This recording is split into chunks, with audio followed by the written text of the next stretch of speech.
Apa kabar teman-teman? Terima kasih yang udah bisa ikut nimbrung bareng pada malam hari ini. Karena ada keperluan lainnya juga oleh Mas Fahmi untuk di Facebook, maka untuk malam ini saya akan bahas sedikit mengenai introduction, bagaimana cara mempelajari huruf, dan juga apa yang kita dapat setelah kita bisa mengaplikasikan huruf ini di dalam kehidupan. Lalu nanti kita teruskan dengan membahas kelompok kata sin, ro, ain, atau dalam kata yang bisa kita kenal syariah, atau aturan. Kita pandang dari segi hurufnya. Untuk pertama, saya akan share screen untuk cara aplikasi terhadap bagaimana menggunakan huruf-huruf yang kodenya telah kita pelajari, bagaimana menggunakannya di dalam aplikasi sebuah kata.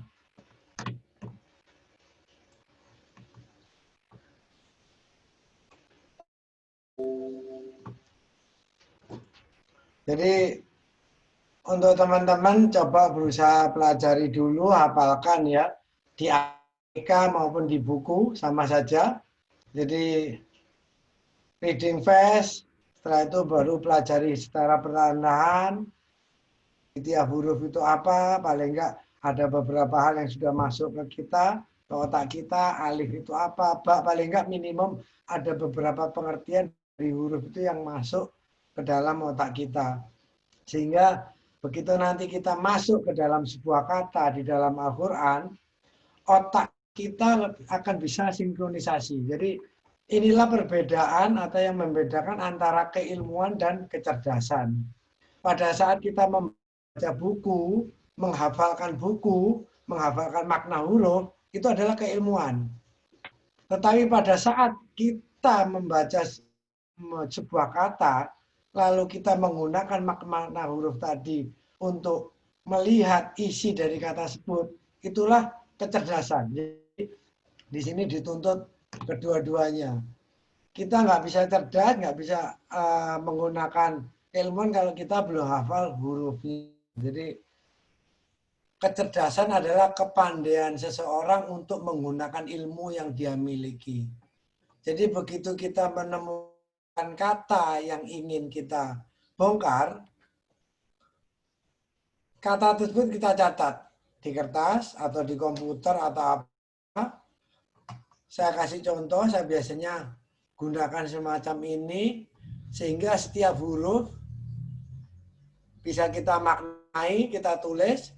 Dari makna satu, alif, ba, ta, makna apapun yang kita tulis, otak kita akan mencerna bagaimana gabungan dari makna ke makna ini menjadi sebuah kalimat. Ini untuk cara mempermudah.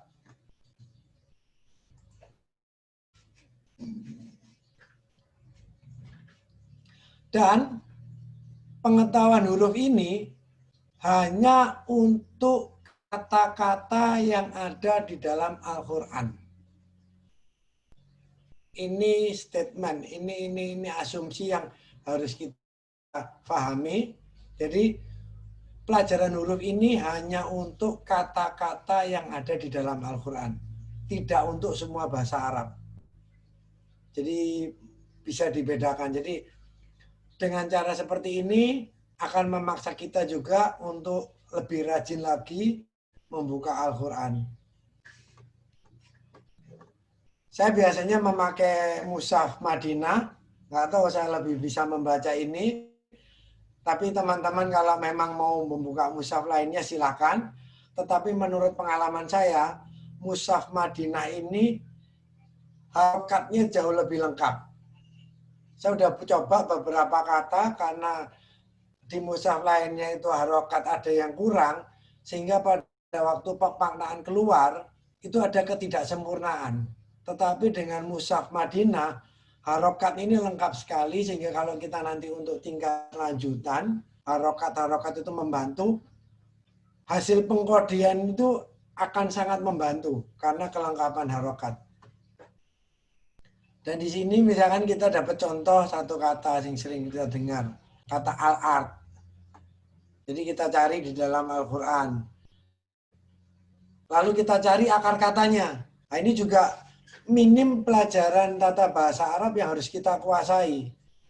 Bahwa di dalam bahasa Arab, satu kata itu merupakan turunan dari kata lainnya. Sehingga tidak bisa kita langsung terjun ke dalam hal tersebut. Dan ini memang butuh waktu untuk mempelajari. Bahkan di pondok pun, untuk dapat membuka kamus, itu pelajaran paling enggak 1 semester ya. Bagaimana mengenai peletakan sebuah kata di dalam secara berurutan di dalam kamus.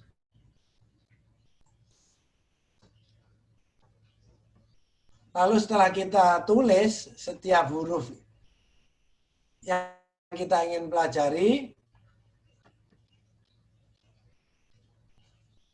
kita tulis di dalam kertas atau komputer yang kita buat belajar. Semacam ini. Al-ard. Al berarti definitif. Yang atau bisa juga dipelajari nanti bahasa Indonesia atau bahasa Inggris apa yang dimaksud definitif. Misalkan alif, kita artikan poros. Ro, berbagai hal atau putaran. Dot, menyenangkan atau menyimpang.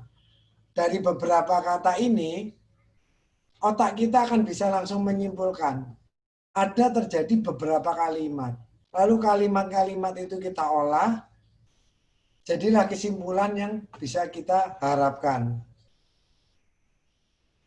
Jadi disinilah bagaimana pertama kita menghafal, lalu dengan kecerdasan kita berusaha menggunakan hafalan yang ada itu untuk membuka coding dan mempelajari makna dari sebuah kata. Jadi di sini dari kata al-ard ini, poros, putaran, menyimpang. Oh berarti memang benar yang namanya al-ard itu adalah yang poros putarannya menyimpang. Nah di sini kita nggak boleh berhenti di dalam Al-Quran saja. Setelah itu kita membaca buku masalah geografi atau ilmu tentang bumi. Kalau di sini poros putaran menyimpang, kita pelajari poros putaran bumi itu berapa. Kalau planet lain 90 derajat atau 40 derajat, 45 derajat, ternyata bumi aneh. Poros putarannya cuma 22,5 derajat. Nah, oh ternyata makna salah satu makna dari al-ard ini menerangkan bahwa poros putaran bumi ini menyimpang dalam arti bukan sesuatu angka yang fix, ternyata cuma 22,5 derajat. Lalu diartikan lainnya, alif paling, roh berbagai hal, dot menyenangkan. Oh ternyata di bumi ini adalah berbagai halnya menyenangkan, tapi juga paling menyimpang. Apapun di bumi ini ada. Dan semua itu mengajak kita ke al-ghurur, bersenang-senang. Tapi di situ juga menyimpang. Lah, akhirnya kita tahu bahwa dunia ini diciptakan memang kelihatannya untuk sangat-sangat menyenangkan. Tetapi makna lainnya juga ingat bahwa dunia ini juga terjadi simpangan. Coba teman-teman cari, apa yang nggak ada penyimpangan di bumi? Allah menentukan jodoh laki perempuan, di bumi ada lesbian, ada homo, ada dua-duanya. Ini suruh kebaikan, ini lari ke kejelekan. Di bumi selalu ada penyimpangan. Dan itu memang sunatullah dari kata al-ard itu sendiri. Nah, satu persatu akhirnya kita ketemu. Oh ternyata juga kalau sudutnya menyimpang. Ternyata dengan sudut 22,5 derajat, akhirnya terjadi aliran udara dari utara ke selatan setiap 3-4 bulan. Ada equinox, ada apa, dipelajari ke sehingga dengan aliran udara panas dari utara ke selatan, dari selatan ada musim gugur, musim itu semua menyenangkan. Apa? Terjadi kehidupan. Tapi kalau bumi sudutnya 45 derajat atau 90, nggak menyenangkan. Karena apa? Nggak bisa dihuni. Nah, Akhirnya dengan cara seperti ini, satu, kita membuka Al-Quran. Kedua, kita mempelajari keilmuan. Ketiga, membuat kita wawasan lebih luas. Jadi banyak hal dari satu kata, sehingga kita tidak hanya terkungkung ke masalah keagamaan yang istilahnya terlalu agamis, tapi kita juga oleh Al-Quran diajak juga untuk ke ilmu pengetahuan sosial atau ilmu pengetahuan alam. Karena kalau kita hanya, Al-Quran itu hanya rangkuman, kalau tidak diimbangi dengan pelajaran ilmu pengetahuan alam atau sosial, kita tidak akan mencapai kondisi maksimum. Lalu setelah kita mengerti makna sebuah kata tadi, ingat, prinsip kehati-hatian. Al-Quran bukan milik kita sendiri. Al-Quran itu milik semua manusia. Jadi dituntut kehati-hatian. Setelah kita bisa memaknai satu kata itu makna pertama ini, makna kedua ini, makna ketiga ini, selanjutnya kita mencari hadis yang berhubungan dengan kata tersebut. Ada beberapa hal saya ada buntu terhadap sebuah kata, ternyata makna itu bisa saya bongkar melalui hadis.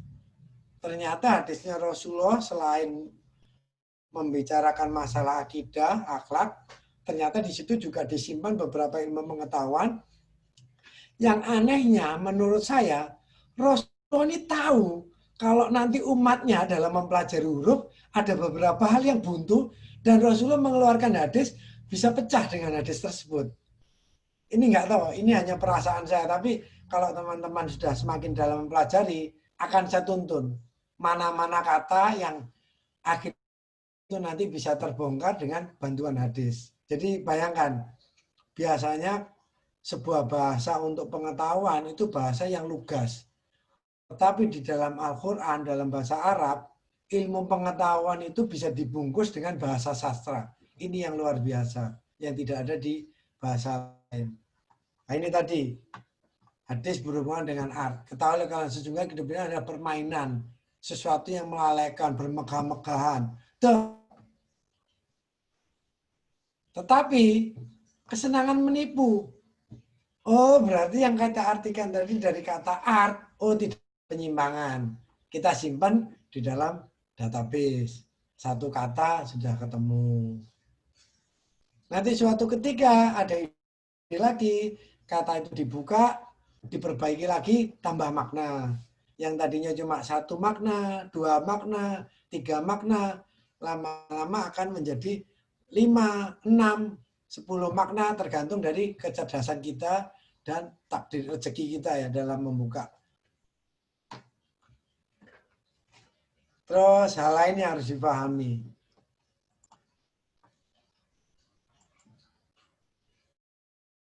Metode pencarian akar kata. Ini harus dipelajari memang bagaimana mencari akar kata di dalam bahasa Arab. Ini teman-teman mau nggak mau harus belajar sendiri. Beli kamus bahasa Arab, harus bisa mencari, sehingga nanti pada waktu kita menemukan sebuah kata di dalam Al-Quran, kita tahu, oh kata ini akar dari kata ini. Itu tolong dicari di kamus. Kenapa harus dicari sendiri? Ini untuk membuktikan seberapa serius kita hendak belajar. Jadi ini tugas teman-teman untuk mencarinya. Lalu hal lain yang perlu dipelajari adalah masalah paralaks. Apa yang dimaksud paralaks? Perbedaan sudut pandang.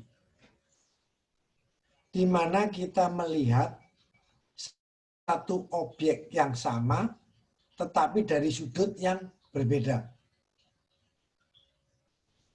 Apa hasilnya? Deskripsi yang berbeda pula. Kenapa paralaks ini harus dipelajari? Ini adalah untuk membina kedewasaan berpikir. Misalkan kita membahas tadi kata art. Satu teman mengartikan alif ini, mengartikan ro ini, mengartikan dot ini. Teman lainnya mengartikan alif poros, ro putaran, dot menyimpang. Hasilnya berbeda. memandang dari sudut yang berbeda, dari kata yang sama, hasilnya berbeda. Ternyata dua-duanya benar. Inilah paralak. Jadi melihat objek yang sama dari sudut yang berbeda. Kenapa ini bisa terjadi? Karena setiap orang mempunyai passion, mempunyai latar belakang yang berbeda juga. Seorang yang suka fisika akan melihat sesuatu dari sudut pandang fisika. Seorang yang suka biologi akan selalu memandang sesuatu dari sudut pandang biologi. Orang senang ilmu sosial akan memandang sesuatu dari ilmu sosial. Huruf bisa dipakai kemanapun dengan hasil yang berbeda. Tetapi insya Allah semuanya bisa diterima. Jadi sehingga kalau kita sudah memahami paralak, kita akan mengalami kedewasaan dalam berpikir dan kita akhirnya terbebas dari berdebat, terbebas dari pertengkaran. Yang kita dapat akhirnya berjamaah untuk mencapai kesempurnaan. Itu pertama paralak. Lalu hal lain lagi yang harus dipahami adalah interference. Bagaimana sebuah percampuran. Penggabungan dua hal atau lebih sehingga menghasilkan sesuatu yang baru. Ini juga harus dipahami. Dan ini juga adalah bagian dari sunatullah. Dalam menggabungkan huruf dengan huruf, kita menghasilkan kata. Kata dengan kata akan menghasilkan kalimat. Menggabungkan huruf dengan huruf, kalau kita sudah memahami paralaks, kita akan mendapatkan beberapa makna. Lalu huruf sendiri juga mempunyai pergerakan.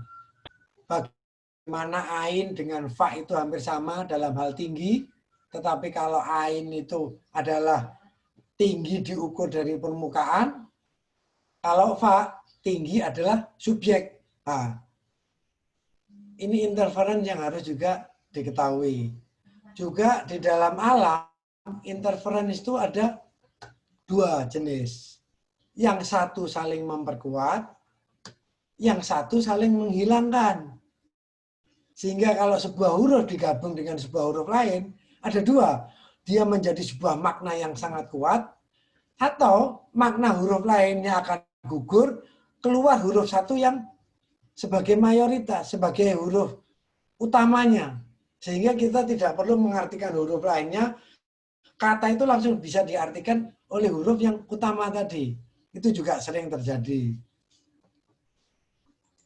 Yang kedua, masalah interference.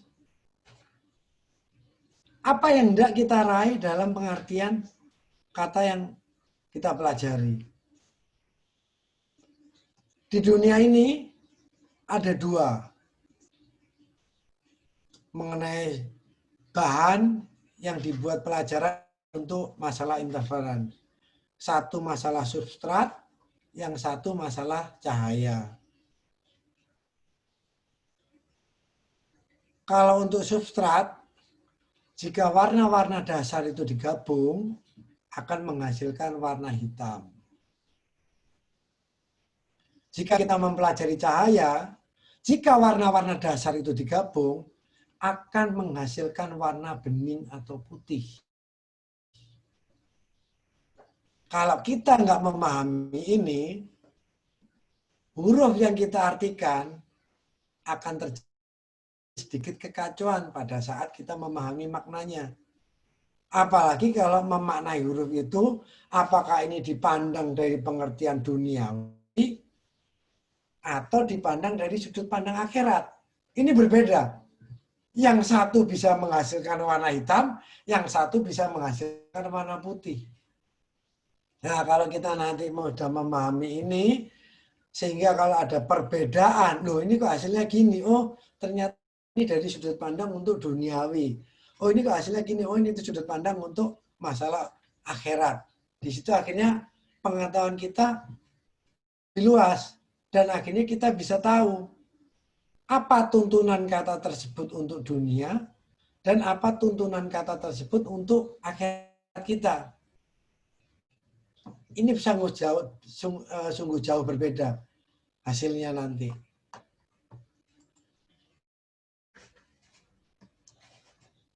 Nah, waktu pembelajaran, kalau kita pengen pelan-pelan, kalau kita pengen menghafalkan satu huruf satu minggu, maka diperlukan 2 semester. Dalam artian, kalau kita anggap huruf alif sampai ya itu kita masuk ke 30 huruf, berarti kita butuh 30 minggu. Kalau 30 minggu berarti hampir 2 semester, 1 tahun pemahaman. Ini yang harus disadari juga. Jadi nggak ada sesuatu yang instan.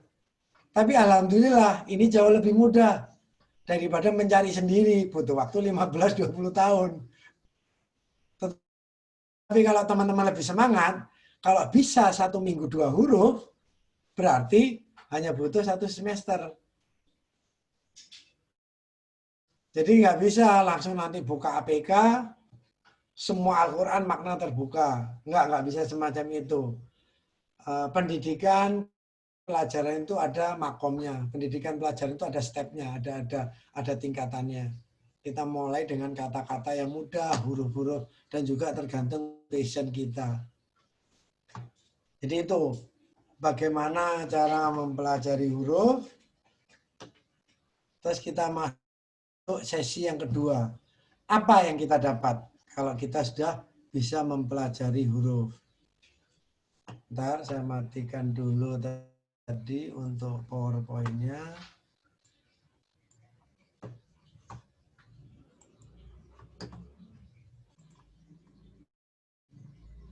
Sekarang kita masuk ini.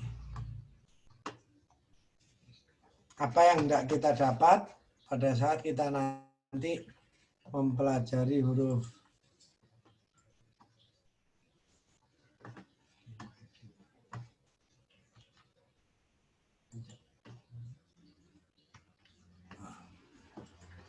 Nah ini, dari mana saya dulu bermula berpikir masuk ke dalam buka sistem pengkodean huruf. Pertama, saya baca buku Ya Ulumuddin, punya Imam Ghazali, untuk pecinta ilmu, karena saya tertarik. Wah, ternyata di buku itu bagaimana Imam Ghazali memblow up huruf, yang membuat orang yang belajar huruf begitu bersemangat, begitu merasa amazing, merasa luar biasa ya, bahwa setiap huruf itu ternyata di Lauh Mahfuz itu lebih besar dari Bukit Qaf. Lalu semua malaikat tidak akan sanggup kecuali Israfil. Ternyata manusia sanggup mempelajari hal tersebut. Makanya di sini akhirnya kita sebagai manusia, saya sendiri pribadi waktu itu merasa, oh kalau gitu, karena saya bagian dari manusia itu sendiri, harusnya saya sanggup untuk mencari ilmu apapun di dalam Al-Quran. Dari situ, saya masuk lagi, ketemu hadisnya Rasulullah. Man qara'a, siapa yang membaca satu huruf dari kitab Allah, maka mendapatkan hasanat. Dan tiap hasanat berlipat 10 kali. Nah, di sini saya dapat sebuah inspirasi atau sebuah terobosan.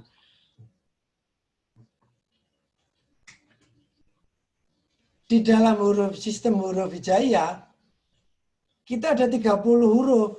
30, 31, 32 terserah. Bagaimana kita memasukkannya. Untuk hamzah, untuk apa itu masukkan.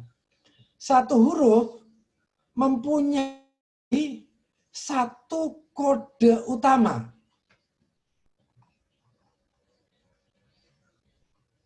Satu huruf, satu hasanat. Tiap hasanat berlipat 10. Ternyata dari satu kode utama, dia akan pecah menjadi 10 subkode. Disinilah Al-Quran menyembunyikan pengetahuan, menyembunyikan menyembunyikan ilmu pengetahuan yang ada di dalamnya. Sehingga kalau kita tidak cerdas-cerdas, tidak pandai-pandai untuk menggalinya, ilmu pengetahuan yang ada di dalam Al-Quran akan sulit untuk dibuka. Jadi di sini satu huruf, satu makna utama. Satu makna utama pecah menjadi 10 subkode. 10 subkode ini bukan sesuatu angka yang mati ya.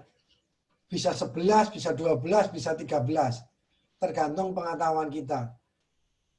Makin nanti akhir zaman ilmu kita semakin bertambah, maka hasanat ini bisa berlipat semakin banyak. Akhirnya kalau kita memakai ilmu matematika, jika satu kode, satu huruf dipecah menjadi 10 subkode, dalam satu kata yang terdapat 4 huruf, maka ada rumus N pangkat 10. Di situ kita bisa memandang satu kata itu dari 1.048.576 sudut pandang. Jadi tidak semua sudut pandang bisa dipakai, tapi paling tidak dari sini kita mendapatkan 10 atau 20 kata yang bisa kita mengerti sudut pandangnya, itu ada sesuatu yang sudah luar biasa. Pencapaian. Hal pertama yang ingin saya tegaskan teman-teman adalah apa yang kita capai dalam mempelajari huruf ini adalah ingin memasuki level mutakin. Karena di Islam sendiri banyak level. Pertama orang yang syahadat, masuk Islam, Muslim. Lalu dia semakin percaya, dia masuk ke tingkat mukmin. Lalu dia lebih luas lagi masuk ke tingkat muklisin. Lalu tingkat tertinggi, berarti masuk ke derajat mutakin. Kalau kita sudah masuk ke derajat mutakin, ciri-cirinya satu. La roiba di dalam Al-Quran. Itu sudah ditegaskan di dalam Al-Quran, Al-Baqarah. Dalikal kitabula roiba fihi hudal lil mutakin. Jadi di dalam kitab Al-Quran tidak ada yang ragu, tidak ada yang roib dalam bahasa Indonesia, roibaib, hilang, tadinya ada, tahu-tahu nggak ada. Hudalil mutakin, hanya untuk level mutakin, tidak untuk level lainnya. Jadi kalau kita baru masuk Islam, baru syahadat, adalah sanggup bisa dimengerti. Kalau membuka Quran agak bingung. Level lebih tinggi lagi untuk mukmin sedikit mengerti. Untuk level tinggi lagi muklisin dia lebih mengerti lagi. Begitu dia masuk ke level mutakin, Al-Quran membuka diri. Tidak ada yang roib. Ini yang saya inginkan. Sehingga dengan bisa mempelajari huruf ini, teman-teman bisa membuka Al-Quran, sehingga bisa mendapatkan keilmuan berdasarkan passion kita masing-masing. Jadi dari huruf masuk ke keilmuan, dari keilmuan, ketakwaan kita bisa masuk ke taqwa. Inilah yang tertinggi. Inilah sebenar-benarnya takwa. Dan kenapa saya ajak teman-teman kepada keilmuan? Karena Rasulullah sendiri lebih menyukai keutamaan keilmuan daripada keutamaan ibadah. Jadi memang kita masuk pertama itu level pasti ahli ibadah. Itu pasti. Tetapi sangat disayangkan kalau kita buang puluhan tahun masuk ke dalam Islam hanya sebagai ahli ibadah. Jadi saya mengajak teman-teman untuk masuk ke dalam ranah ke ahli ilmu. Karena ini yang memang disukai oleh Rasulullah.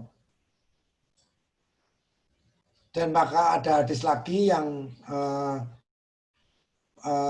seperti ini maknanya lebih kurang. Perbedaan antara ahli ibadah dengan ahli ilmu, saya balik. Perbedaan antara ahli ilmu dengan ahli ibadah adalah seperti aku, Rasulullah menunjuk dirinya sendiri, dan orang paling rendah di antara kalian. Jadi inilah perbedaan yang sangat jauh. Kalau saya sendiri membandingkan seperti perusahaan, perbedaan ahli ilmu dengan ahli ibadah itu seperti direksi dan buruh. Jadi di situ bedanya. Buruh akan mendapatkan UMR apapun yang terjadi, direksi akan mendapatkan sesuatu hasil yang lebih. Begitu juga dengan ahli ilmu, dia akan mendapat lebih daripada sekedar ahli ibadah. Nah, ini seperti purnama sama bintang-bintang. Kalau sudah bulan muncul, bintangnya redup. Perbedaan antara ahli ilmu dengan ahli ibadah yang ditanyakan adalah how to do. Bagaimana melakukan sesuatu. Bagaimana sholat, bagaimana puasa itu, bagaimana zakat. Itu ciri-ciri ahli ibadah. Dan ini untuk mengenai ahli ibadah, teman-teman bisa pelajari menurut background masing-masing. Bagi teman-teman yang di Muhammadiyah, silakan dipelajari menurut apa yang telah diajarkan. Bagi teman-teman yang di Nahdlatul Ulama, silakan dipelajari apa yang telah diajarkan. Jadi semua mempunyai dasar masing-masing dan semuanya benar, sehingga itu tidak perlu diperdebatkan lagi. Dan itu silakan dipelajari sendiri, karena di dalam huruf ini kita sama sekali tidak akan mempelajari masalah peribadatan.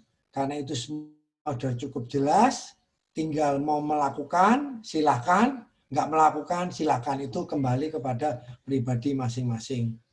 Mau lakukan, nggak mau diem, selesai. Tetapi kita masuk ke ranah keilmuan. Ciri dari keilmuan adalah yang ditanyakan mengapa, kenapa. Kalau ahli ibadah bertanya bagaimana cara sholat. Tapi kalau ahli ilmu akan bertanya mengapa kita sholat. Apa makna sholat. Jadi kefahaman yang di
Assalamualaikum, Pak Salam.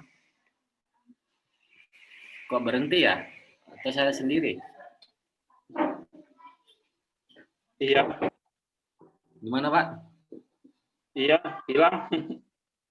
Oh, hilang sinyalnya. Lagi turun hujan sini, Mas. Oh, lagi turun hujan. Oh, kena petir kali ya? Wah, seru tuh deras hujannya. Masya Allah. Ini attendance-nya air muncul lagi, Didi. Wow. Ya, tadi internetnya tahu-tahu sambungannya terputus. Enggak, belum sampai. Berarti lanjut lagi ya. Siap, siap. Tadi sampai mana Mas Fahmi terputusnya? Ahli ibadah perumpamaannya dengan ahli ilmu seperti bulan purnama Pak ya tadi ya. Oh gitu. Nah, Screen sharing Mas Fahmi untuk Anda share screen. oh, sebentar, maaf, sebentar. Oke.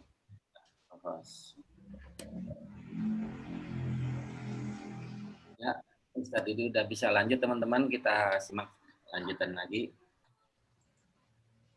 Alhamdulillah.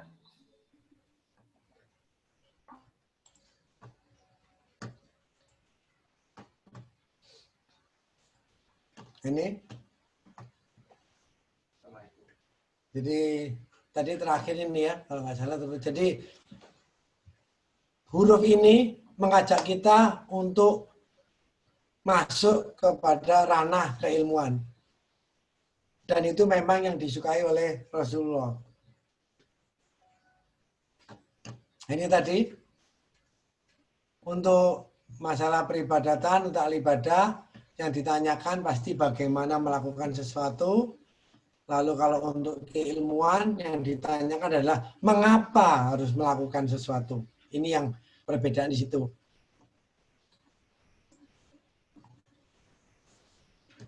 Untuk lingkup bahasan, tetap huruf ini masuk ke dalam Al-Quran dan hadis. Tetapi karena Al-Quran itu sudah linas, maka saya sendiri juga tidak pernah membatasi, hanya dari beberapa kelompok, dan itu pun memaksa saya untuk mempelajari buku-buku di luar. Tapi ini untuk teman-teman cukup ini dulu, jadi mungkin dari 4 imam itu mungkin Bukhari, Muslim, atau Abu Dawud, Tirmizi itu saya pikir sudah cukup. Tapi kalau nanti mau lebih lanjut lainnya, silakan pelajari buku-buku keilmuan lainnya. Start point. Oh ya, untuk huruf ini, kita langsung masuk ke dalam hakikat makna sebuah kata. Jadi maaf, di dalam pelajaran ini, di dalam pelajaran huruf, kita tidak akan pernah membahas masalah syariat, dan kita tidak pernah membahas masalah thariqat atau apapun kelompok atau apa bagaimana melakukan sesuatu. Jadi syariat itu menurut pengertiannya adalah hukum-hukum sesuatu, dan thariqat itu bagaimana cara itu melakukan sesuatu itu kita tidak pelajari. Jadi teman-teman silakan belajar dari kelompoknya masing-masing. Itu tadi yang dari teman-teman Muhammadiyah silakan belajar apa yang diajarkan, dari teman-teman Nahdlatul Ulama silakan belajar dengan apa yang diajarkan, semuanya mempunyai dasar masing-masing. Sehingga saya pikir itu sudah cukup, tidak perlu kita ulangi lagi pada saat kita mempelajari huruf. Jadi stop untuk hukum aturan, thariqat itu kita tidak bahas. Jadi kita langsung masuk ke inti, dan kita masuk bagaimana untuk mengindahkan sesuatu. Inti dan filosofi dari sebuah kata.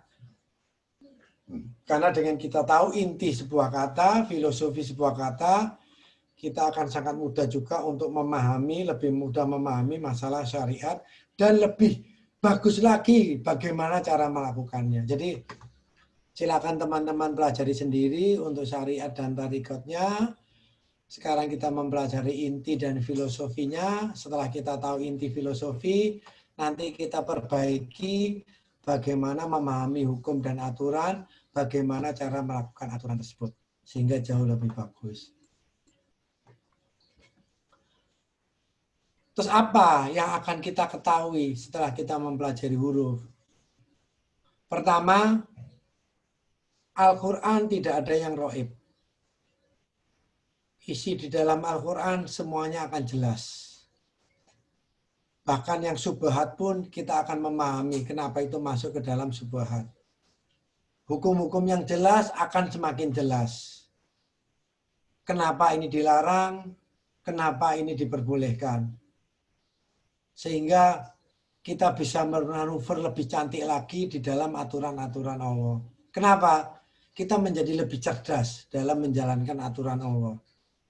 Kita tidak akan picik dan wawasan kita akan semakin luas. Yang kedua yang membuat saya semangat, kita akan bernasib sama ilmunya dengan apa yang dipelajari oleh bapak kita pertama, yaitu Nabi Adam alaihissalam. Karena apa yang kita pelajari di sini adalah mengenai asma, nama-nama, dan itu pula yang diajarkan Allah kepada Nabi Adam alaihissalam. Jadi Nabi Adam hafal seluruh asma-asma yang ada di dalam semesta. Tetapi kita cukup hafal asma-asma yang ada di dalam Al-Quran. Karena Nabi Adam mempelajari asma, ya yang utama kita nanti mempelajari asma dulu. Untuk fi'il, kita tidak pelajari dulu. Karena yang diutamakan di Al-Quran, Nabi Adam mempelajari asma, ya berarti kita pelajari asma dulu, non, kata benda. Untuk fi'ilnya, kata perintah, itu merupakan pelajaran lanjutan. Kalau kita sudah bisa menerangkan, bisa mengetahui makna asma di dalam Al-Quran, maka kita akan bisa bertindak juga seperti Nabi Adam alaihissalam, yaitu menerangkan makna kata-kata tersebut ke pihak ketiga. Seperti yang diperintahkan Allah kepada Nabi Adam, ya Adamu ambi'uhum bi asma'ihim. Jadi kalau kita sudah mempelajari, seperti kita belajar malam ini, karena saya sudah bisa lebih dulu, akhirnya saya bisa menerangkan nanti ke teman-teman makna dari asma-asma yang ada di dalam Al-Quran. Berarti asma di sini bisa meliputi fisika, kimia, biologi, ilmu sosial, filosofi, semua mencakup keilmuan-keilmuan. Jadi Al-Quran tidak memecah-mecah. Selain kita mempelajari masalah nahwu sorof, tata bahasa Arab, kita sekaligus bisa mempelajari fisika, di situ kita bisa mempelajari matematika, kita bisa mempelajari kimia, dan ilmu sosial dalam satu bahasan kata. Tidak ada di dalam ilmu lain yang bisa seperti ini. Dan akhirnya apa? Karena di dalam Al-Quran itu ada berapa ribu kata, sehingga insya Allah sampai akhir hidup kita tidak akan kehabisan materi pelajaran. Nah ini sebaik-baik kalian adalah mencari Al-Quran dan mengajarkannya. Jadi dengan huruf kita membuka Al-Quran, dengan kita membuka Al-Quran kita mempelajari ilmu-ilmu yang ada lainnya, lalu kita mengajarkannya kepada orang lain. Tujuan akhir, kalau tadi saya mengajak teman-teman untuk masuk ke level mutakin, dari situ kita akan bisa memperbaiki keimanan dan amal perbuatan kita. Kenapa? Keimanan kita akhirnya berdasarkan ilmu pengetahuan, bukan hanya berdasarkan keyakinan. Amalan kita lebih banyak, karena ilmu kita juga lebih banyak. Ingat, di dalam dunia Islam, amalan kita dihitung hanya kalau dilandasi dengan keilmuan. Kita melakukan sesuatu tanpa dasar ilmu, Allah tidak akan mencatatnya. Kenapa ini ditegaskan di dalam Islam? Islam menginginkan setiap umatnya menjadi ahli ilmu. Tidak sekedar menjadi ahli ibadah. Tidak sekedar menjadi buih. Tetapi menjadi sesuatu yang berguna. Kalau kita sudah bisa memperbaiki keimanan dan amal kita, fungsinya apa? Hanya untuk menyenangkan Allah. Radhiyallahu. Kalau Allah sudah senang, hidup kita akan senang. Akhirat kita akan senang. Itu tujuan akhir. Jadi itu yang bisa saya janjikan ke teman-teman. Kalau kita sanggup punya kesabaran, untuk mempelajari huruf, lalu kita aplikasikan ke dalam semua kata asma di dalam Al-Quran, lalu nanti kita lanjut ke dalam fi'il, kita perbaiki perbuatan kita menjadi sebuah amalan yang jauh lebih bernilai, dan semuanya kita berharap untuk menyenangkan Allah. Sehingga kalau Allah sudah suka, kita tahu apa yang kita terima nantinya. Itu yang bisa saya janjikan dalam kita mempelajari huruf-huruf yang ada di dalam Al-Quran. Masih ada waktu, Mas Fahmi?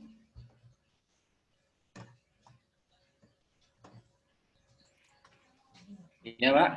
Masih Jadi, ada waktu? udah jam 21 ya? Ya. Kalau masih ada berapa Oke. menit, saya bisa masuk ke dalam kata syariat untuk diperingan saja. Iya, iya. Oke, jadi kira-kira 10 menit ya.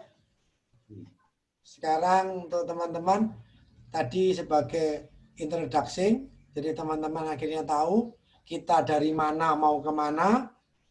Sekarang kita masuk ke dalam satu bahasan kata yang telah kita sepakati minggu kemarin.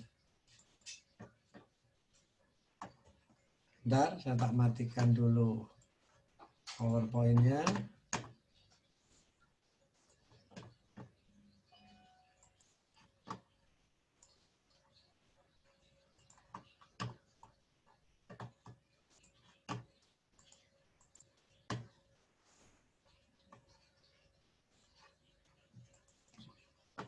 Nah ini.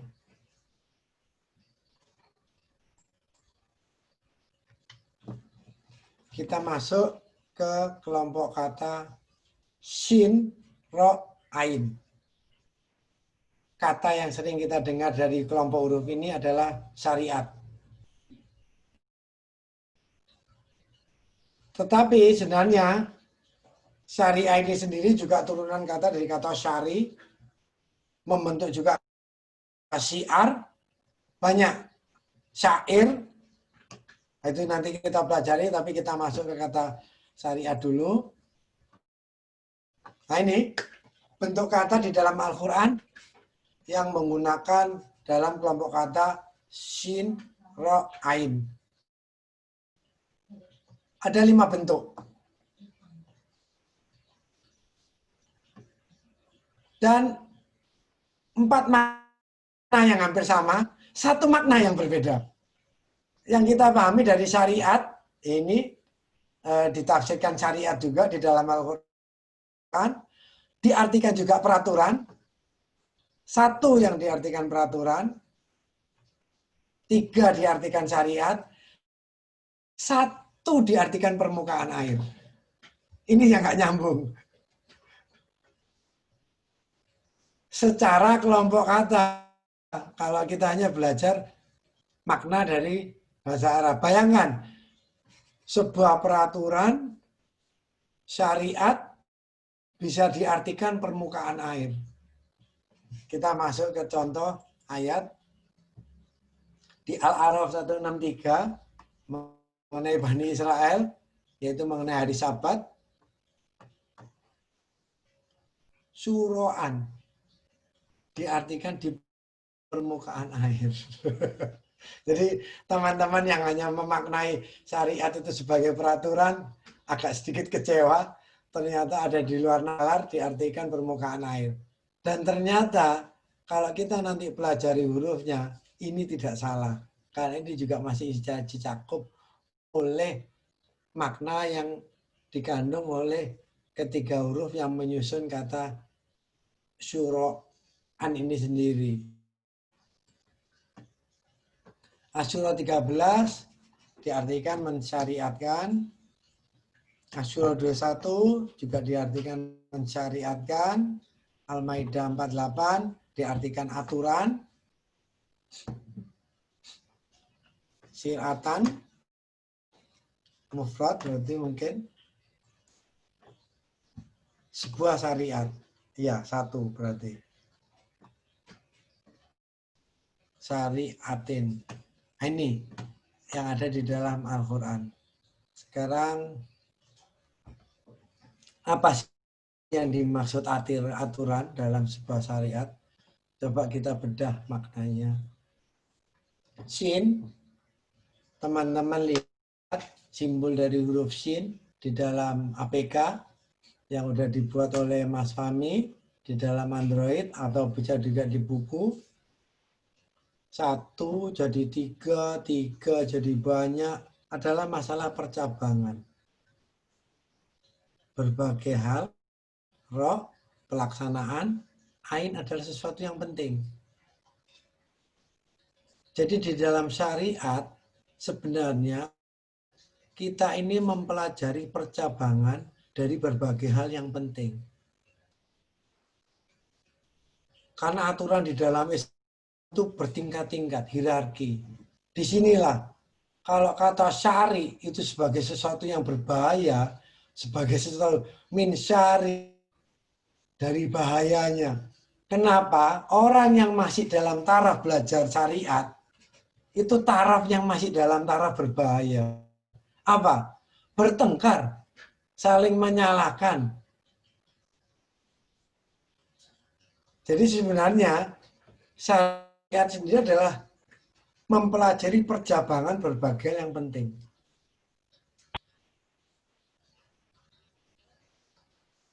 Karena percabangan di dalam hukum Islam ini banyak sekali.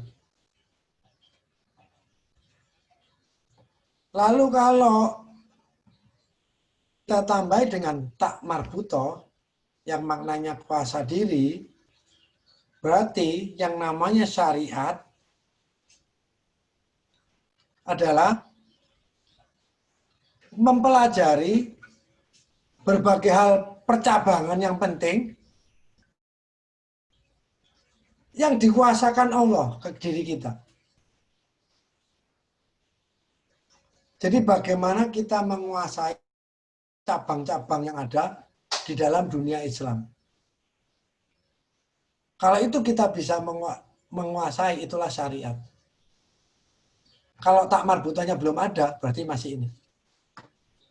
Jadi kuasa diri ini mengandung 2 makna. Satu yang menguasai diri kita, yaitu Allah, dan apa yang kita kuasai.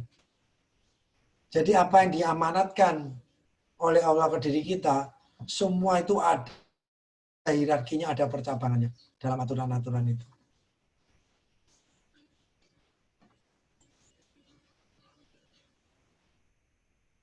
Bisa juga diartikan sangat terang berbagai hal yang penting. Di dalam Al-Quran ini sudah disinggung, kita tidak ada paksaan dalam din. Yang benar, yang salah itu semuanya sudah sangat jelas. Jadi hukum-hukum universal itu semua sudah sangat jelas. Mencuri dilarang, mengambil haknya orang lain, masalah ini, semua itu sebenarnya sudah paham. Tetapi di Islam menerangkan hierarki, bagaimana ini kok dilarang, sampai seberapa jauh ini dilarang, tingkatannya sampai berapa, apa yang kita dapat kalau itu dilanggar, apa yang kita dapat kalau itu ditinggalkan, itu semua diterangkan di dalam percabangan ini. Sangat gamblang. Coba bayangin, inilah percabangan, sumber-sumber hukum Islam. Ada Al-Quran, udah cabang 4. Ini syariat. Ada Al-Quran, ada hadis, ada ijtihad, ada rujukan. Quran nanti pecah lagi sumber hukumnya. Ada masalah hukum, ada masalah ini, ada masalah kemasyarakatan, ada keilmuan. Hadis juga masih dipecah lagi. Belum nanti masalah kualitas hadis. Ada yang doif, ada yang hasan, ada yang ini, ada yang ini. Pecah lagi. Ijtihad ulama juga masih pecah lagi. Ada ijma, ada qiyas, ada mursalah, ada urf. Ini juga harus dipelajari. Inilah syariat. Percabangan yang harus kita pelajari. Kalau kita belajar Al-Quran, bagaimana Al-Quran itu, kita belajar hadis, Al-Quran nanti ada asbabun nusulnya, ada surat Makkiyah, ada surat Madaniyah. percabangannya.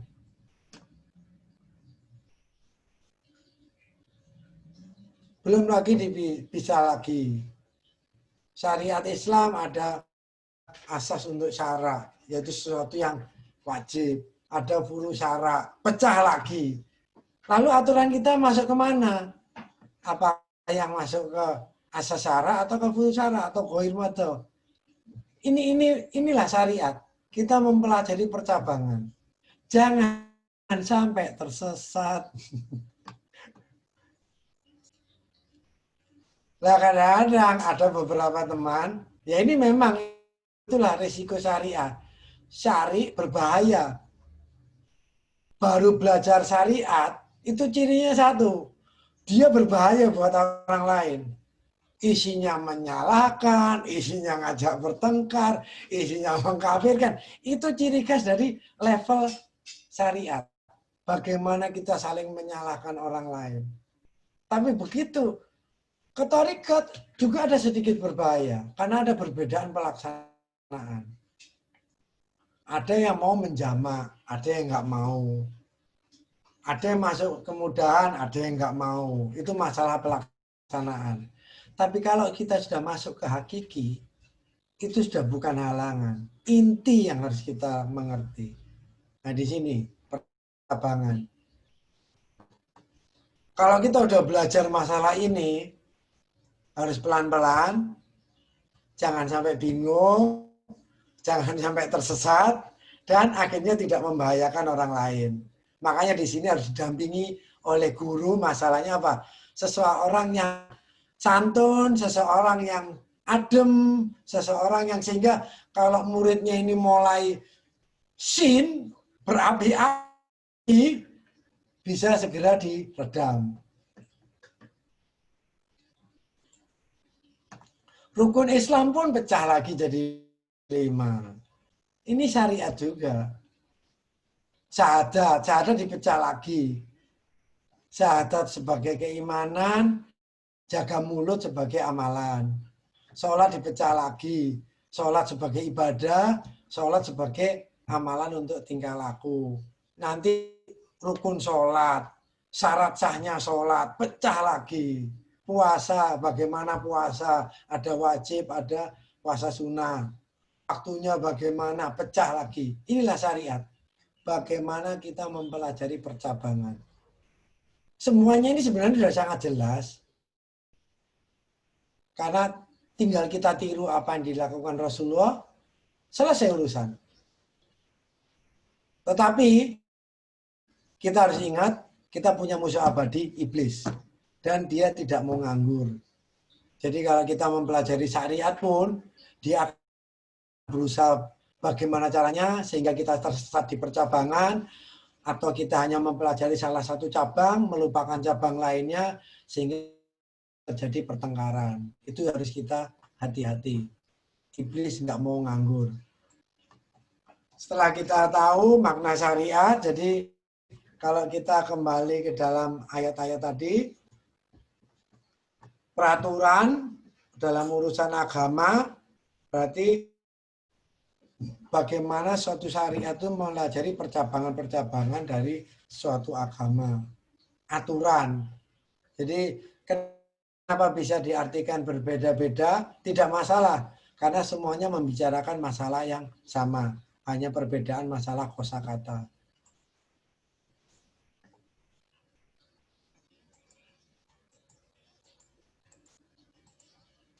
Lalu kita masuk. Sebenarnya ini ada di dalam Al-Quran. Apa sih yang dimaksud dengan ekonomi syariah?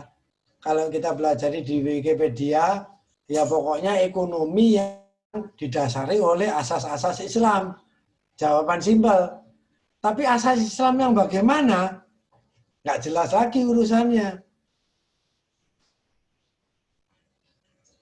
Kadang-kadang ekonomi-ekonomi ini dinamakan syariah, yang penting berbau Islam. Sehingga apa? Orang-orang Islam senang, selesai. Perbankan. Agar orang-orang Islam senang, jauh dari pikiran riba, maka dibuatlah bank syariah. Bagaimana pelaksanaannya? Nggak jauh berbeda. Minta kredit, harus ada jaminan. Bagi hasil sudah ditentukan di depan. Jadi semacam bangunnya. Tetapi dikasih nama Islam. Sehingga apa? Orang suka. Ini apa? Hanya untuk ahli ibadah. Karena mereka suka pokoknya yang berbau nama Islam. Mereka semangat. Bagaimana isinya? Mereka nggak tahu. Ini. Jadi banyak hal-hal semacam ini yang terjadi sekarang di dunia luar. Bagaimana kita dimanipulasi oleh pihak-pihak tertentu dengan menggunakan nama-nama agama, nama-nama Islam, agar untuk meraih keuntungan tertentu. Tetapi bagaimana mereka melaksanakan, mereka tidak pernah memperhitungkan apakah itu sesuai dengan kaidah-kaidah Islam atau tidak. Mereka juga kurang begitu memperhatikan. Lalu apa yang dimaksud ekonomi syariah sendiri? Nah, ini yang saya ambil dari Wikipedia. Simpel. Ilmu pengetahuan mempelajari masalah ekonomi rakyat diilhami oleh nilai-nilai Islam.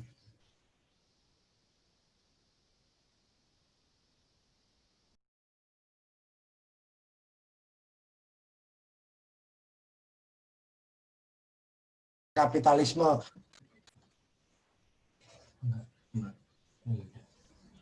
Jadi, lalu kita apa?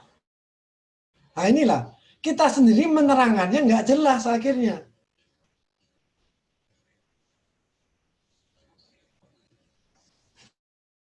Apa ekonomi yang diilhami oleh nilai-nilai Islam? Disinilah akhirnya kabur juga. Kita coba bedah hal ini, bagaimana melalui huruf. Seberapa simpel, seberapa mudah dimengerti, coba kita pelajari. Seperti tadi, kita huruf sin. 1 pecah menjadi 3. Berarti kalau masuk kata syirik, 1 jadi 3. 3 jadi 1. Itu syirik. Pecah, 1 jadi 3. 3 jadi 1. Kalau kita bersyukur, berarti harus kita pecah.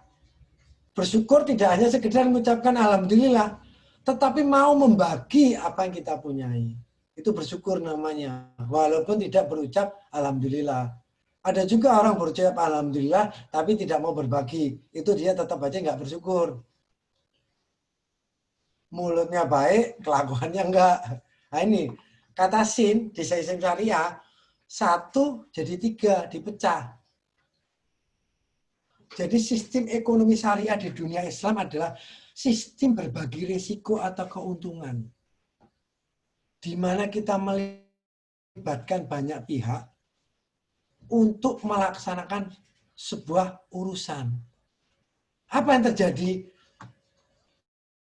Sunatullah, sin dipecah akan menghasilkan energi yang sangat besar. Inilah sistem syariah. Kalau kita mau berbagi risiko, otomatis kita akan berbagi keuntungan. Iblis menggoda, loh kalau kita berbagi keuntungan, berarti keuntungan kita semakin kecil. Tidak. Sin akan mengeluarkan ledakan yang sangat luar biasa hebat kalau itu ditempuh. Seperti sedekah. Kita berbagi, tetapi kita akan mendapatkan sesuatu yang lebih besar. Dengan sistem syariah, bukan keuntungan semakin kecil yang kita dapat, tapi keuntungan semakin besar merupakan ledakan yang luar biasa yang akan kita terima, akan menghasilkan gain, keuntungan yang luar biasa. Coba kita pelajari, siapa saja yang telah melakukan sistem syariah, yaitu sistem berbagi di dalam usaha mereka. 1, waralaba, jaringan retail. Di mana sistem ini mereka berbagi risiko. Contohnya, Indomaret, Alfamaret, Walmart. Mereka hanya menyediakan produk, mereka berbagi risiko dengan pemilik lahan, pemilik tempat. Berbagi keuntungan. Apakah pemilik keuntungan Indomaret mendapat keuntungan lebih kecil? Tidak. Dia menerima ledakan yang luar biasa. 1 juta dari tiap outlet. Tapi kalau dia punya 1000 outlet, dia sudah dapat 1 M. Itulah ledakan dari huruf sin. Kalau mau berbagi. Sistem koperasi. Koperasi yang benar. Organisasi yang dimiliki oleh banyak orang dengan kepentingan yang sama. Tetapi sayang, koperasi di Indonesia mengalami pergeseran. Kalau kita ngomong koperasi, pikiran kita akan selalu lari ke simpan pinjam. Dan itu sesuatu yang juga saya nggak berani membahasnya karena ada keraguan di situ. Lalu ketika contoh untuk sistem ekonomi syariah adalah perusahaan terbuka atau perusahaan yang saham terbuka yang bisa dimiliki oleh publik. Apakah keuntungannya dia menyusut? Tidak. Justru dia mendapatkan ledakan keuntungan karena apa? Pemegang saham masyarakat akan memakai produk mereka dan akan mengendorse apapun yang mereka lakukan. Tetapi sayang, aturan masalah perusahaan terbuka di Indonesia kurang begitu baik, sehingga sesuatu yang sebenarnya baik menjadi kurang begitu baik di mata masyarakat karena aturan-aturan yang sering disalahgunakan. Sehingga sebenarnya perusahaan terbuka ini sendiri menurut saya adalah bagian dari ekonomi syariah. Kenapa syariah? Dia berbagi. Sahamnya dia bagi ke masyarakat. Dari situ dia menikmati nilai penjualan awal saham. Nilai saham penjualan awal yang lebih tinggi bisa dipakai perusahaan untuk lebih bagus dalam beroperasi. Pada saat perusahaan maju, saham naik. Dan masyarakat yang mempunyai saham mereka akhirnya mendapat keuntungan. Ini beberapa contoh dari ekonomi syariah. Jadi yang dipelajari di sini adalah inti. Siapapun yang mengikuti aturannya Al-Quran, dia akan sukses. Jadi walaupun Alfamart, Indomaret itu dipegang oleh orang non-muslim, tetapi karena mereka mengikuti kaidah-kaidah ilmu yang ada di dalam Al-Quran, maka mereka pun akan menerima janji Allah. Mereka mendapat ledakan yang luar biasa. Saking meledaknya sehingga membuat beberapa orang merasa cemburu dan akhirnya ada pelarangan di sana-sini. Inilah. Jadi ekonomi syariah adalah ekonomi berbagi. Adapun syariat itu sendiri adalah ilmu bagaimana kita mempelajari percabangan di dalam dunia Islam. Lalu bagaimana syariah kok diartikan permukaan air? Ini yang saya juga heran. Akhirnya saya cari googling di dalam, saya googling, saya ketik permukaan air. Apa yang dikasih Mbak Google? Ini ternyata. Pada waktu saya googling permukaan air, gambar ini yang saya dapat. Ternyata permukaan air ini sama dengan network. Dan network itu sama dengan sin, siar. Lah saya heran, kenapa ulama dulu kok bisa mengartikan kata itu permukaan air? Inilah rahasia Al-Quran, di mana secara nggak sadar kita akhirnya memahami Allah turut campur. Allah yang menjaga bagaimana makna-makna di dalam Al-Quran. Apa yang disetujui Allah itulah yang sampai kepada kita sekarang. Dan ini terjadi ternyata adalah hasil dari double slit. Double slit ini adalah pelajaran untuk pada waktu kita mempelajari masalah kuantum, sin, nuklir, bagaimana reaksi elektron,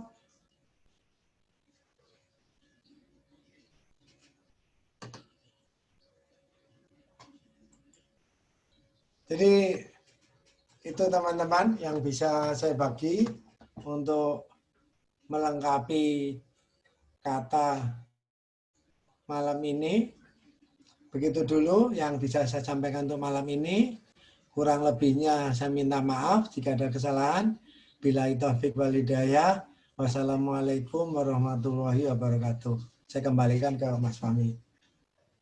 Waalaikumsalam warahmatullahi wabarakatuh. Alhamdulillah. Kajian tentang kata syariat seperti sebagaimana yang dijelaskan tadi, seperti tadi teman-teman, jadi semuanya bisa aktifin ini ya, kita ada sedikit tanya jawab, kalau ada yang mau bertanya monggo. Jadi kata syariat yang tadi itu saya juga terpikir apakah mau dijelaskan namun tadi atau enggak, yang tentang permukaan air itu ternyata di akhir-akhir. Udah, saya buka. Tapi untuk double slitnya dipelajari lebih lanjut ya. Yang ya, pasti kita tahu permukaannya. Ya, jadi seperti itu networking, apalagi sekarang ya. Terus kalau apa itu namanya? Kalau sistem sendiri kan tadi kan ada sistem ekonomi kapitalis, terus komunis dan Islam ya, Ustaz. Sosialis ya. Ya. Islam. Tapi kalau yang prinsip-prinsip yang di Islam itu seperti apa nih Ustaz? Atau negara mana tuh yang ini atau prinsipnya apa itu? Prinsip dari saya itu berbagi. Oh, berbagi ya? Ya. Berbagi ya. Jadi berbagi risiko dan berbagi keuntungan. Makanya tadi salah satu contohnya adalah perusahaan terbuka, perseroan terbatas, penjualan saham ke masyarakat, itu syariah. Gitu. Ya, jadi kenapa? Mereka berbagi risiko, berbagi keuntungan dengan masyarakat. Ya. Keuntungannya apakah turun? Tidak. Mereka dapat nilai gain, nilai jual saham pertama yang lebih mahal. Jadi perusahaan dapat untung. Keuntungan kedua, perusahaan akan di-endorse oleh pemegang saham masyarakat. Jika saham tersebut saham makanan, maka masyarakat yang membeli sahamnya dia akan membeli produk dari mereka. Untungnya masyarakat, kalau perusahaan itu maju, nilai saham masyarakat akan naik. Disinilah ledakan itu terjadi. Jadi keuntungan bukan malah turun, akan semakin berlipat. Seperti huruf sin, akan menghasilkan ledakan. Waralaba, kayak Indomaret, Alfamart, Walmart, itu syariah menurut saya. Karena apa? Mereka berbagi risiko. Satu orang punya ide, satu orang punya produk, lainnya punya tempat. Digabung. Syariah, meledak. Dan ingat, Islam itu tidak melihat siapapun. Walaupun dia bukan orang Muslim, kalau dia melakukan isi dari Al-Quran, dia akan mendapatkan apa yang dijanjikan Allah. Tapi walaupun kita sendiri Muslim, kalau kita tidak melakukan isinya Al-Quran, ya jangan menuntut apa-apa dari Allah. Itu aja. Jadi intinya di situ Mas Fahmi ya. Al-Quran itu hudalinas. Jadi siapapun dia manusia, kalau dia mau melakukan isinya Al-Quran, Allah menjamin. Jadi kadang-kadang orang Muslim sendiri kalah set ya, kalah langkah ya. Yang menemukan pasti orang luar dulu, baru kita ikut-ikutan. Nanti kalau kita udah kalah, lalu kita sentimen, kita mengolah untuk yang kurang begitu bagus lah, kadang-kadang sikap kita kurang begitu dewasa. Harusnya kita lebih dewasa dalam bertindak dan harusnya kita lebih mulai dulu karena kita yang punya Al-Qur'annya. Itu Mas Mami. Jadi Ya. Apakah itu nanti sosialis, komunis di dalam Islam, Al-Quran, saya nggak mengerti kata-kata itu ya. Jadi Kalau entah itu komunis, entah itu sosialis, entah itu kapitalis, Pancasilais, kalau dia melakukan isinya Al-Quran, dia sukses. Itu aja sih. ya, Soal lainnya Ya. itu nama oleh manusia ya. salahnya kan ini kemarin kayak istri itu kemarin saya itu ikut juga Pak Didi, ikut kelas tentang ekonomi Islam ya. Jadi Ya. online kemarin sempat ikut bareng dengan Ustadz Dwi Condro. Beliau di Jogja kayaknya. Nah, ya dari penjelasan beliau ya baru sedikit memahami sih perbedaan antara itu kan setidaknya itu pelajaran sejarah ya. Dari kapitalis terus dikasih tahu apa sih modelnya kapitalis itu seperti apa, contohnya bagaimana, sosialis, terus yang syariat Islam yang seperti apa. Beliau menjelaskan masing-masing, cuman ya karena otaknya kapasitasnya masih ini, jadi masih baru nangkap kemarin tuh. Masih sedikit lah. Kayak misal yang harus, misal kayak di Islam atau yang dicontohkan Rasul itu, apa itu kalau nggak salah kemarin tuh. Jadi tentang bumi, air, dan kekayaan negara itu kan dipegang negara dan untuk kemakmuran rakyat, seperti itu. Ya. Nah itu ternyata itu ada di sosialis. Islam ya. Sosialis itu sebenarnya. Sekali. Sosialis. Dan kalau kita tahu, Islam itu sendiri, kalau kita tarik ke teori, ngajarkan kita ke ilmu sosial. Tapi kalau kita disebut Islam sosialis, kita marah. Nggak mau. Nggak mau. Karena kenapa? Sudah terlanjur kotor. Kalau kita ngomong sosialis, pasti gandengannya komunis. Itu. Bayangin, kita ini diajar ke sosial ya. Kita punya harta, suruh berbagi. Kita punya ini, suruh berbagi. Masak satu panci, tetangganya bau, suruh berbagi. Itu sosial. Nah, kalau kita selalu berargumen dengan nama yang diciptakan manusia, Mas Fahmi, kita nggak ketemu intinya. Jadi inti di Islam itu mau berbagi. Bermanfaat untuk orang banyak. Itu inti Islam. Jadi kalau inti Islam itu berdagang, ya harus bermanfaat untuk orang banyak. Itu sistem syariah. Caranya bagaimana? Manusia diberi otak untuk membuatnya. Ya. Intinya berbagi. Oke. Makanya kooperasi yang awal ya, itu syariah. Di mana kepentingan orang bersama membentuk sebuah perusahaan untuk berbagi risiko dan keuntungan. Misalkan peternak susu, mereka mengumpulkan modal, membeli pemrosesan mesin susu, mencari pemasaran barang. Karena berbagi, mereka dapat keuntungan, tidak bisa diadu. Itu koperasi, itu syariah. Tetapi koperasi sekarang enggak, kita pasti larinya ke simpan pinjam. Jadi saya nggak bahas yang itu. Saya bahas koperasi yang untuk usaha bersama tadi. Jadi siapa yang melakukan perusahaan terbuka? Siapa yang melakukan koperasi? Siapa yang melakukan waralaba? Itu semua ada di mana-mana. Di negara kapitalis ada waralaba, Walmart. Di Indonesia yang Pancasilais ada waralaba, namanya Alfamart sama Indomart. Di Cina ada waralaba yang kita sebut makanya komunis. Tapi Islam tidak memandang itu. Islam mengajari inti dari ekonomi syariah adalah ekonomi berbagi. Di mana yang menurut akal sehat untungnya turun, ternyata keuntungannya malah meledak. jauh lebih tinggi. Itulah ekonomi syariah. Oke. Jadi orang banyak terlibat, semua mendapatkan keuntungan, inti dari syariah mendapat ledakannya. Nah, yang kita ceramah di pengajian di juga kemarin kan halal mart. Itu kan juga mereka sudah mulai ke ekonomi syariah. Ya. Halal mart mungkin berbagi lahan dengan orang lain. Dia sebagai penyedia untuk produknya. Terserah. Oke. Jadi Itu Mas. Jadi intinya Mas Fahmi ya. intinya itu Di yang kita bahas di keilmuan ini adalah inti dari filosofi dari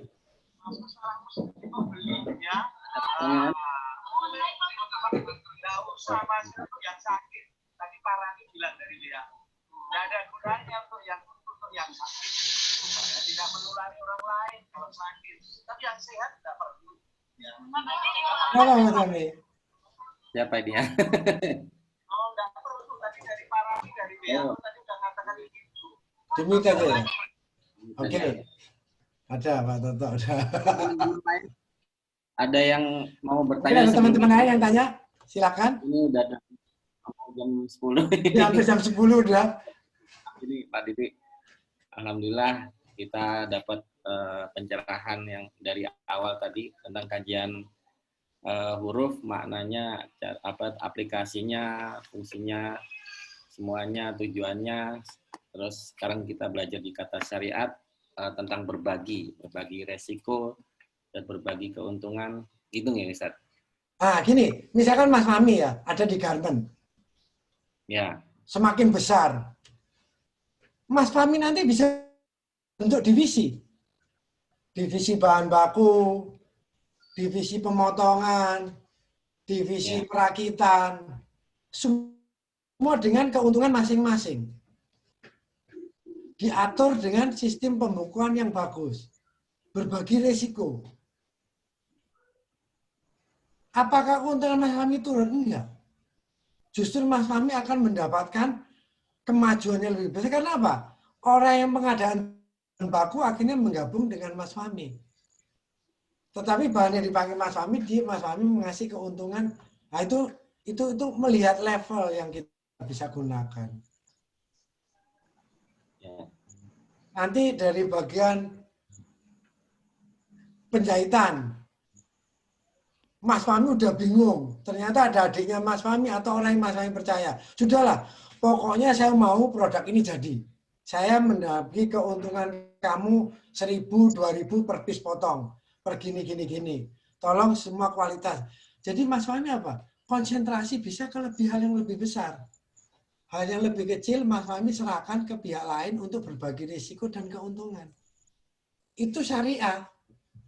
Nah, itu untuk memperjelas aja sih. Ya, jadi berbagi resiko keuntungan syariat. Ini ada pertanyaan dari Mas Rizal Fahrudin Pratama. Ini saya bacakan juga ya untuk teman-teman ya. Assalamualaikum, izin bertanya. Berarti apakah sistem yang dipakai MLM ini termasuk memakai syariat? Karena ada percabangan dan networking dan berbagi keuntungan. Bagaimana Islam memandang hal tersebut terkait MLM itu? Karena beberapa orang mengatakan itu merugikan, tapi ada yang mengatakan itu menguntungkan. Jadi mungkin di situ kan ada yang bilang ini money game, sehingga kayak gitu. Karena yang dimainkan itu networkingnya. Ya. Tapi yang satu bilang ini nggak money game karena ini produknya emang bermanfaat. Nah, itu harusnya seperti apa, Suri? Gini, dalam segala sesuatu ada niat baik, ada cara baik. Oke. Multi level marketing mungkin pertama diciptakan untuk syariah. Tapi ternyata mereka punya hidden agenda. Bukannya untuk berbagi risiko, tapi yang pertama adalah menghabisi yang terakhir. Akhirnya produk hanya sebagai syarat nomor 1000. Yang penting mereka punya produk. Tetapi mereka harus menyerahkan uang, bukan bekerja. Menyerahkan dana. Ini yang bukan syariat. Syariah itu berbagi risiko pekerjaan. Di pekerjaan itu ada keuntungan, ada kerugian, ada risiko. Bukan menyerahkan modal. Akhirnya banyak multi level marketing sekarang yang dijual ini, yang diserahkan uang besar. Lalu yang pertama menikmati, yang kedua harus mencari klien lagi. Sehingga gali lubang tutup lubang. Yang pertama udah dapat bonus sekian banyak, lari. Yang terakhir harus dapat klien kalau pengen uang kembali. Itu bukan syariah. Itu hidden agenda penyerahan capital, bukan syariah. Jadi syariah itu berbagi pekerjaan. Sehingga kalau pekerjaan itu dibagi, kita ada risiko dan keuntungan juga yang harus dibagi. Multi level marketing yang pertama kali saya dulu tahu produk apa ya, WW apa itu ya. Itu memang mereka jual produk. Tetapi sayang, produknya jauh lebih mahal daripada yang ada di pasaran. Akhirnya multi level marketing berikutnya, produk hanya untuk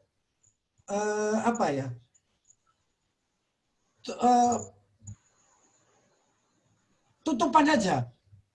Produknya seharga 100.000 harus menyerahkan uang 1 juta. Kalau pengen dapat keuntungan harus dapat menyerahkan orang yang menyerahkan 10 juta. Ini bukan bukan syariah, ini penipuan terselubung. Salahnya kita. Nah, di sini ini bukan. Jadi maaf, untuk multi level marketing selama dia berbagi pekerjaan dan aturan yang jelas, produk atau apapun itu mungkin bisa disebut syariah. Tetapi kalau produk akhirnya sebagai dijadikan tameng dan harus menyerahkan capital yang tidak dikelola dengan aturan yang jelas, itu penipuan, bukan syariah. Karena kalau multi level marketing ini memang bergerak di bidang keuangan, dia harusnya terdaftar di Departemen Keuangan dan juga harus melalui OJK, jasa keuangan. Tapi tidak mereka. Perusahaan saham itu melalui pasar saham. Ada aturan, ikut aturan. Nah, itu yang harus kita perhatikan, Mas Ami. Jadi untuk multi level marketing, pada saat dia pertama kali dulu muncul, itu semacam ekonomi syariah. Tetapi akhirnya disalahgunakan untuk penipuan keuangan. Jadi orang datang, kalau pengen daftar, diserai barang 100.000, menyerahkan 1 juta. Kalau dia pengen untung, harus mencari orang lagi 10, dia ngasih barang 100.000, orangnya harus ngasih 1 juta. Berarti dia dapat 10 juta kan? Dia nyerahkan 1 juta.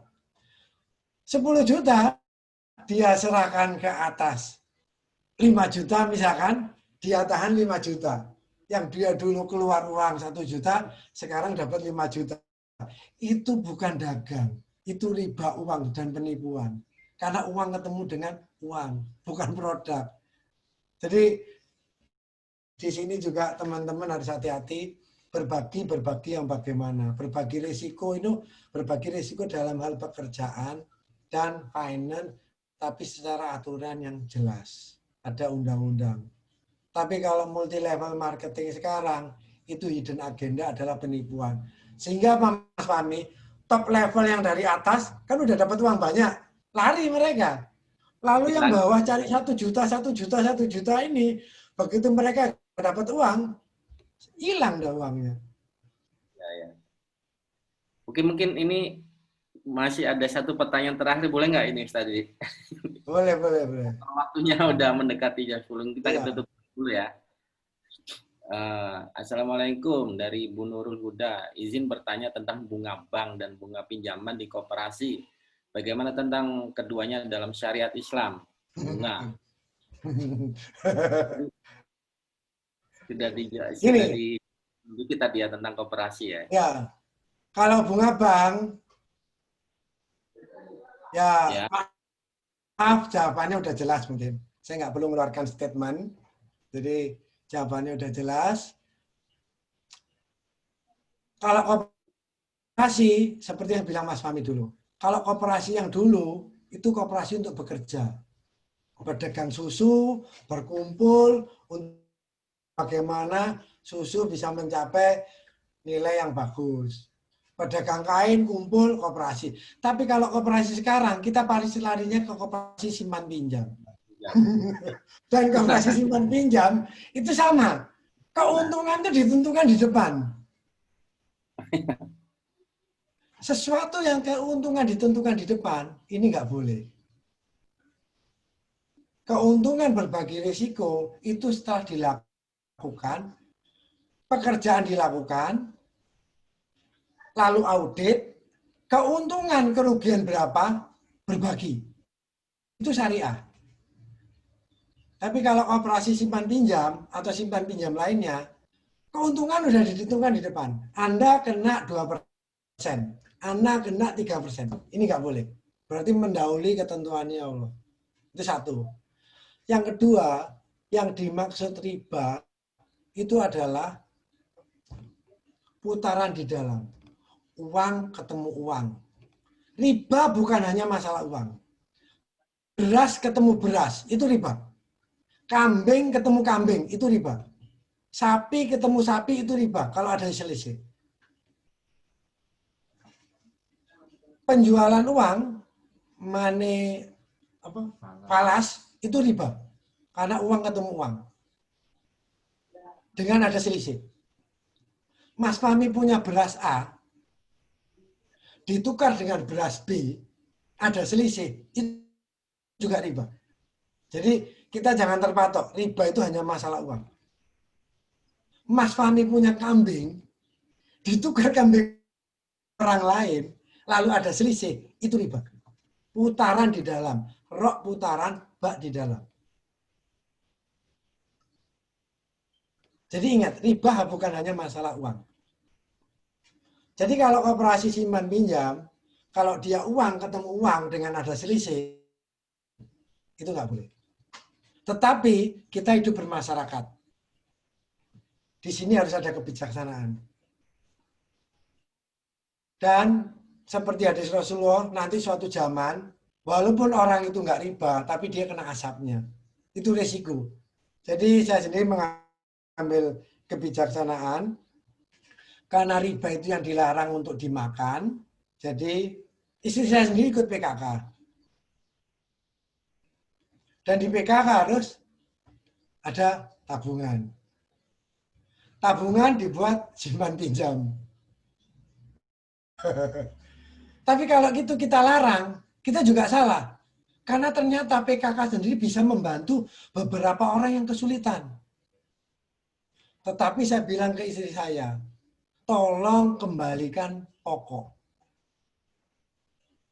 Hasil keuntungan yang mereka bagi, tolong dibuat hal lainnya. Tidak untuk dimakan. Tetapi itu boleh dibuat membantu orang lain, tapi jangan mengharapkan pahala. Enak urusannya. Jadi kita tetap bisa rukun bermasyarakat. Misalkan kita simpan pinjam, kita naruh di kas, ada uang 2 juta, 3 juta, karena memang harus seperti itu aturannya. Tahu-tahu mau mendekati Idul Fitri, semua dikembalikan. Lalu ada lebihan 500.000. Ya udah, 500.000 kita sendirikan. Satu, mungkin kita bisa buat bangun infrastruktur. Dibuat jembatan, jalan, atau apapun. Atau dibuat bantu orang yang kesulitan. Tetapi ingat, kita jangan berharap pahala. Biar Allah yang menentukan. Karena kita tahu uang itu dari mana. Tetapi kita juga nggak boleh menyepelekan uang itu, karena uang itu bisa berguna untuk orang lain.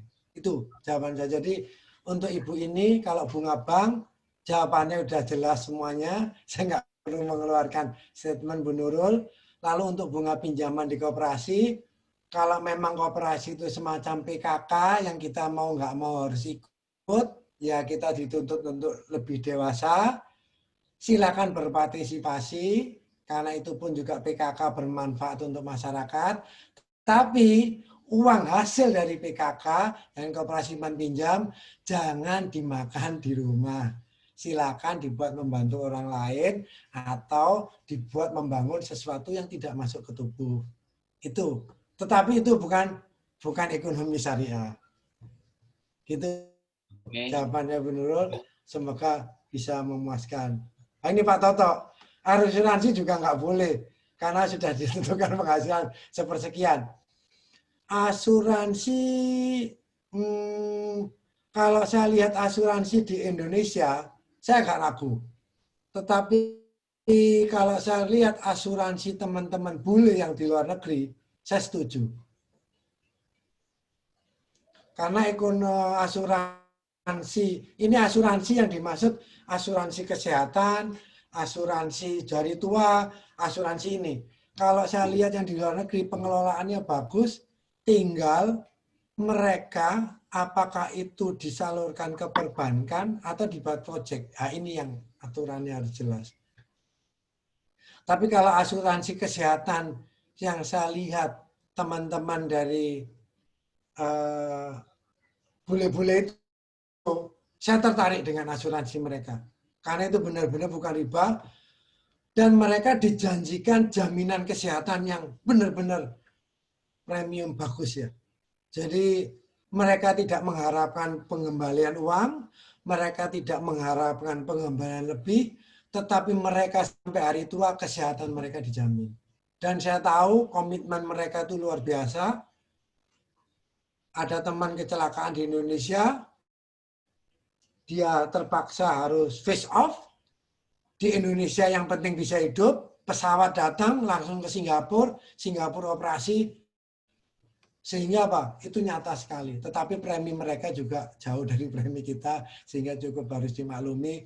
Kita 150.000 BPJS, mereka 150 US dollar minimum. Jadi ada perbedaan. Tapi istilahnya apa? Mereka tidak berharap uang kembali, mereka tidak berharap kelebihan uang, tetapi mereka berharap apapun yang terjadi terhadap mereka, pihak asuransi udah sanggup menerima. Itu yang saya tahu dari yang mereka ikuti.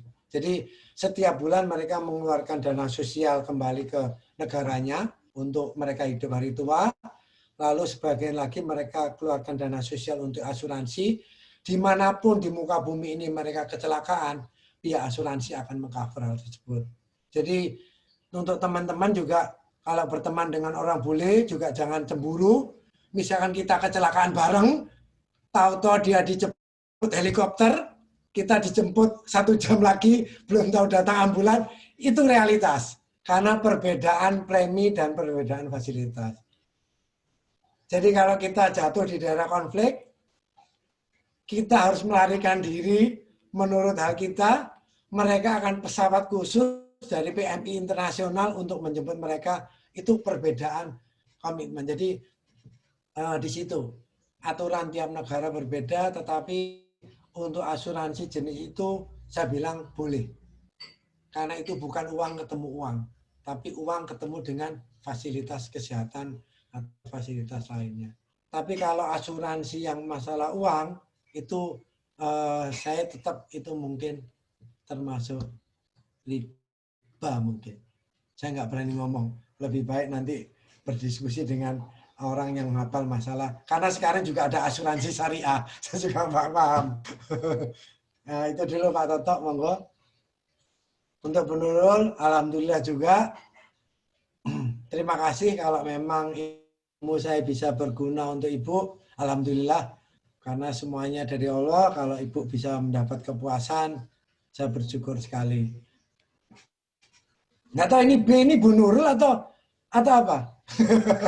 Kok saya mungkin atau Pak Nurul, saya nggak tahu. Maaf kalau salah sebut. Saya tadi ikut B di depan, saya pikir Ibu atau bukan. Atau Bu Nurul mungkin, maaf kalau salah. Gitu Mas Fahmi. Saya pikir cukup untuk malam ini. Alhamdulillahirrahmanirrahim. Sudah nggak terasa berlangsung sudah 2 jam kurang lebihnya. Terima kasih banyak. Iya. Ibu, mak, alhamdulillah. Udah benar Ibu Nurul. Alhamdulillah. Gitu. Untuk rencana ke depan, pertemuan minggu depan mungkin kita akan nunggu dari Ustadz Didi kira-kira apa nanti yang akan kita share di grup lagi ya teman-teman semuanya. Gitu nih Ustadz Didi. Oke, nanti Mas Fahmi ada usul apa, teman-teman juga ada usul, silakan dikumpulkan. Kita nanti bisa pilih untuk materi minggu depan, insya Allah. Oke, terima kasih banyak Ustadz Didi waktunya dan teman-teman semuanya. Semoga bermanfaat pertemuan malam ini. Kita tutup pertemuan ini dengan bacaan hamdalah. Alhamdulillah. Subhanakallahumma bihamdika astaghfiruka wa atubu ilaik. Terima kasih Pak Didi semuanya. Itu dulu ya. Oke. Alhamdulillah. Teman-teman makasih banyak ilmunya. Dengan kayaknya ilmu ekonomi ini bakalan banyak Ustaz Didi, atau mungkin besok lanjut lagi ya. Insya Allah. Kata bayun atau apa gitu ya. Oke, silakan. Siap. Oke. Oke, terima kasih semua. Assalamualaikum. Waalaikumsalam warahmatullahi wabarakatuh.